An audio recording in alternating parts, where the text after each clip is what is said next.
दोस्तों, terrorist organisation सिर्फ gun से नहीं चलते, वो एक बिजनेस मॉडल से चलते हैं। सोचो, एक ऑर्गेनाइजेशन जहाँ पर फंडिंग स्ट्रीम्स डाइवर्सिफाइड हैं, रिक्रूटमेंट बिल्कुल एचआर प्रोसेस जैसा है, प्रोपेगेंडा मतलब मार्केटिंग एंड फियर मतलब product. Terrorist groups donations, illegal trade, extortion and crypto जैसे टूल्स का यूज करते हैं।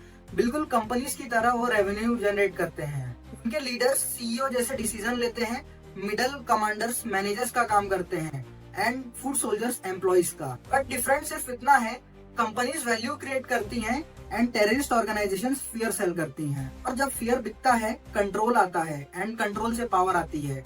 इसलिए टेररिज्म एक सिक्योरिटी इशू नहीं, एक फाइनेंशियल एंड ऑर्गेनाइजेशनल प्रॉब्लम भी है। बट अगर बिजनेस मॉडल समझ लिया तो टेररिज्म को तोड़ना भी पॉसिबल है। एक सिंपल सवाल, अगर आज रात दुनिया के किसी बड़े टेररिस्ट ऑर्गेनाइजेशन का कोई टॉप लीडर अरेस्ट हो जाए, मारा जाए या गायब हो जाए, तो क्या वो ऑर्गेनाइजेशन खत्म हो जाती है? मोस्ट लोग तुरंत बोलेंगे, और क्या, बड़ा लीडर गया सब गया।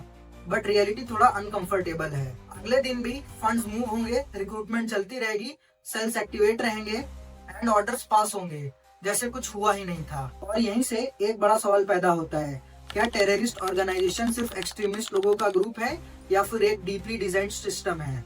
With this, welcome to our YouTube channel Finvision by Satyam Mishra. आज का वीडियो आइडियोलॉजी पर नहीं है, रिलीजन पर नहीं है, पॉलिटिक्स पर भी नहीं है। आज हम बात करेंगे structure, planning and survival design की, क्योंकि जब तक हम इसको नहीं समझेंगे, हम अटैक्स पर सिर्फ रिएक्शन देते रहेंगे। तो एंड तक बने रहिएगा। लास्ट सेगमेंट में एक कंपैरिजन आएगा जो शायद आपको पसंद ना आए, बट आप उसे इग्नोर भी नहीं कर पाएंगे। हम लोग टेररिस्ट ऑर्गेनाइजेशंस को कैसे इमेजिन करते हैं? इमोशनल लोग जिनमें हेटेड बहुत ज्यादा है, कोई लॉजिक नहीं, कोई प्लानिंग नहीं, हमेशा वायलेंस क्रिएट करते रहते हैं। ये इमेज हमें कंफर्ट देती है। हम उन लोगों को इरेशनल समझते हैं एंड खुद को रैशनल, और ये सोचकर हम सेफ फील करते हैं। पर एक प्रॉब्लम है, इरेशनल चीजें कभी भी इतना लंबा सरवाइव नहीं कर सकती। जो चीज 10 साल, 20 साल, 30 साल से ज्यादा तक सरवाइव करे, वो सिर्फ एंगर के बेसिस पर नहीं चल सकती। सोचो जरा, अगर आपके फोन में एक बग आता है तो वो क्रैश कर जाता है। एंड इन ऑर्गेनाइजेशंस के ऊपर इतनी ज्यादा अटैक्स होती हैं, सर्वेलेंस होती है, प्रेशर होता है, बट स्टिल ये सरवाइव कर रही हैं। ये लक का गेम नहीं, ये डिजाइन का गेम है। एक मॉब और एक ऑर्गेनाइजेशन में डिफरेंस होता है। मॉब इमोशनल ड्रिवन होता है, शॉर्ट टर्म के लिए होता है, वो एक रिएक्शन पर बेस्ड होता है।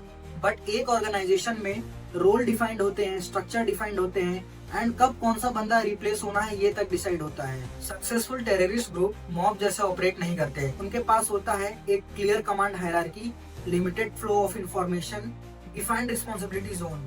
हर एक इंसान को सब कुछ पता नहीं होता एंड ये जानबूझकर होता है, क्योंकि अगर एक यूनिट फॉल हो जाए तो बाकी यूनिट्स कोलैप्स ना करें। इसलिए कभी कभी तो लगता है इनका इंटरनल स्ट्रक्चर बहुत सारे गवर्नमेंट डिपार्टमेंट से ज्यादा एफिशिएंट है।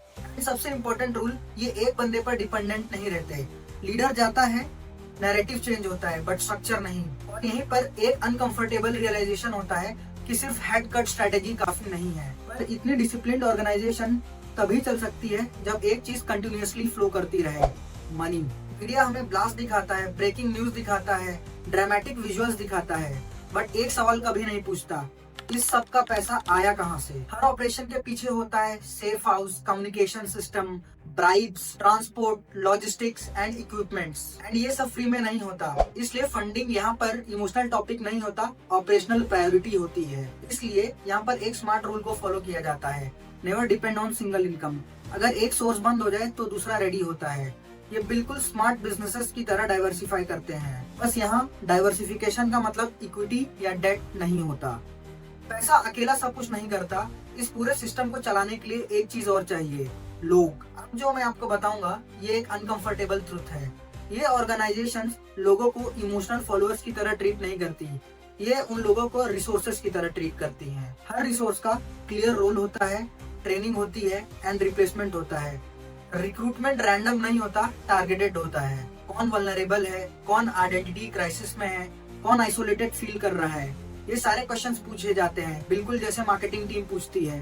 बट फर्क सिर्फ इंटेंट का होता है। इस प्रोसेस का एक गोल होता है, इंडिविजुअल सोच को सिस्टम के साथ रिप्लेस करना। और जब ये हो जाता है तो सिस्टम को चलाने के लिए कांस्टेंट मोटिवेशन की जरूरत नहीं होती। पर अगर सब कुछ इतना प्लान्ड है तो वायलेंस इतना कियोस की तरह क्यों दिखता है? आप और हम ये अज्यूम करते हैं कि वायलेंस का मतलब फियर होता है, लॉस ऑफ कंट्रोल होता है, बट रियलिटी थोड़ी अलग है। यहाँ पर वायलेंस का मतलब कम्युनिकेशन टूल होता है। हर मेजर अटैक एक मैसेज होता है, पब्लिक के लिए फियर, अथॉरिटी के लिए चैलेंज एंड सपोर्टर्स के लिए proof of power. Media coverage free amplification बन जाता है, नाम रिपीट होता है, इमेजेस सर्कुलेट होती हैं एंड फियर मल्टीप्लाई हो जाता है। अटैक्स इसलिए क्रिएट किए जाते हैं ताकि सिस्टम बैकग्राउंड में साइलेंटली काम करता रहे, एंड जब सबका अटेंशन ब्लास्ट पर होता है तब back and operation team silently invisible रहती है। नेक्स्ट लीडर कौन बनेगा उसके लिए भी प्लानिंग होती है, एंड उस लीडर का बैकअप कौन होगा वो भी ऑलरेडी प्लान्ड होता है। सोचो कितनी कंपनीज के फाउंडर जाने के बाद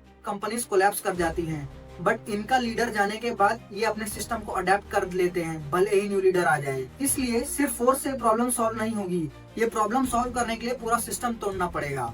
एंड मैं आपको ये सब इसलिए समझा रहा हूँ क्योंकि ये वीडियो सिंपैथी के लिए नहीं, ये एक अवेयरनेस के लिए है।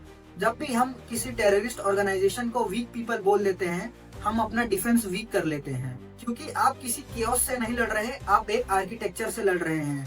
एंड एक आर्किटेक्चर को कैसे तोड़ना है ये समझना बहुत ही ज्यादा जरूरी है। फियर उनका वेपन है, इग्नोरेंस उनकी शील्ड है, बट अवेयरनेस इन दोनों वेपन्स को यूजलेस बना देती है। तो फाइनल सवाल ये है कि क्या टेररिस्ट ऑर्गेनाइजेशंस बिजनेस की तरह ऑपरेट करती हैं?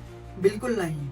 बिजनेसेस वैल्यू क्रिएट करते हैं, पर वो बिजनेस लाइक सिस्टम को यूज करते हैं डिस्ट्रक्शन को स्केल अप करने के लिए। और जब तक आप सिर्फ इमोशन से रिएक्ट करते रहेंगे, ये एक्सप्लॉइट करते रहेंगे। अगर ये वीडियो आपको थोड़ा भी अनकंफर्टेबल लगा तो वही इस वीडियो का पर्पस था, क्योंकि आप सिर्फ देख नहीं रहे, आप सोच भी रहे हो। With this, we will end this video and comments में मुझे बताएं ये वीडियो देखने के बाद आपकी थिंकिंग में जरा भी चेंज आया या नहीं। अगर वीडियो पसंद आया तो लाइक करें, शेयर करें एंड कमेंट करें। Also, do subscribe for this channel.